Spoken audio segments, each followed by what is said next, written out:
नमस्कार, मी महेंद्र शिगर धर्मवीर नगर ठाणे येथे राहतो। माझी मुलगी सिद्धिविनायक हॉस्पिटल इथे जन्माला आलेली आणि जशी जन्माला आली होती तर तिला श्वास घ्यायचा खूप त्रास होत होता। त्यामुळे आम्ही लोकांनी बॉर्नियो हॉस्पिटल हे आम्हाला डॉक्टरने सजेस्ट केलं होतं। तर आम्ही बॉर्नियो हॉस्पिटलला आलो।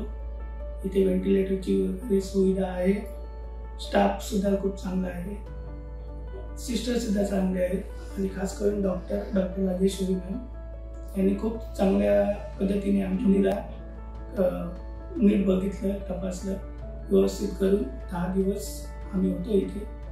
आणि या 10 दिवसामध्ये जेवढे या लोकांनी मेहनत घेतली, खास करून डॉक्टर राजेश्वरी मॅम आणि इथल्या सिस्टरने सुद्धा, त्याबद्दल खूप खूप आभारी आहे। धन्यवाद।